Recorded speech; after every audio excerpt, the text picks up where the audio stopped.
Une question un peu d'actualité autour de l'arrivée des migrants. La région a accueilli ses premiers migrants. Quelle est votre position, vous, régionalement, au-delà du national? Oui, écoutez, moi je pense que ce soit au niveau de la région d'ailleurs, au niveau national, c'est à peu près pareil. Tout le monde, bien sûr, s'apitoie sur le sort de ces gens qui sont dans un pays en guerre. Mais néanmoins, ce n'est pas une raison, je pense, pour accueillir toute la misère du monde, comme diraient certains. Même si il faut s'occuper de ces gens, mais il vaut mieux les maintenir chez eux, les aider chez eux, je pense, plutôt que de faire venir des vagues migratoires énormes, notamment en région centre, dans tout le pays, hein, pas seulement la France d'ailleurs, où ça va poser quand même de problèmes parce que... Même si les vagues, pardonnez-moi, ne sont pas tout à fait énormes. Enfin, oui, ça reste quand même dans des proportions. C'est le début, c'est bien qu'il n'y a pas que des Syriens notamment et des Libyens qui viennent. On peut comprendre d'ailleurs, hein, puisqu'on leur dit de venir en plus, puisque l'Europe considère qu'il faut accueillir ces gens.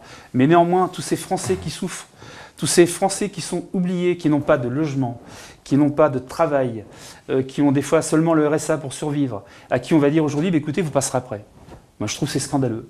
Voilà. Le gouvernement, le chef du gouvernement, M. Hollande, comme M. Bonneau, qui est le chef de la région, doit agir comme un bon père de famille et dire, voilà, je vais donner la priorité aux Français, aux gens qui habitent ici, qui ont déjà d'énormes difficultés. Voilà, la paupérisation de la France, elle existe, elle s'accroît, c'est pas utile d'en rajouter. Voilà ce que je pense. Soutenir, comme vous dites, les peuples venus de Syrie ou d'Irak chez eux, ça nécessite aussi de débloquer des moyens. Comment ça se fait? Est-ce que c'est beaucoup plus économique que les accueillir? M. Sarkozy a fait une sacrée boulette quand il a décidé, à l'époque, il était président de la République, de faire assassiner M. Kadhafi et M. Saddam Hussein, qui à l'époque, finalement, faisait une frontière qui maintenait ces vagues migratoires. Ça faisait une frontière naturelle qui bloquait. Depuis ces fameux événements, effectivement, on assiste à une misère qui s'accroît, à des problèmes justement liés à l'immigration-invasion. Et forcément, ces gens qui sont dans un pays en guerre ne demandent qu'une chose à faire, c'est de fuir. Mais il ne faut pas se mêler des affaires de Bachar el-Assad, alors. Non, mais aujourd'hui, on est dans une situation de fait. Donc maintenant, il faut réagir de manière différente. Et puis, évidemment, les faits sont là. Mais je veux dire, à la base, il faut bien le rappeler, M. Sarkozy est responsable, et son gouvernement, d'ailleurs, de cette situation dramatique.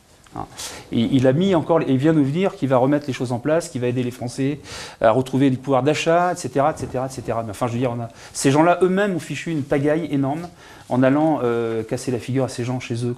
C'était pas notre problème, et c'était surtout pas la chose à faire que de... Voilà, aujourd'hui, on se retrouve avec des migrants et des vagues migratoires qui vont ne cesser d'augmenter. C'est un drame humain. Effectivement, on s'apitoie aussi sur ces gens qui ont des difficultés énormes. Mais je pense qu'il y avait d'autres priorités quand même.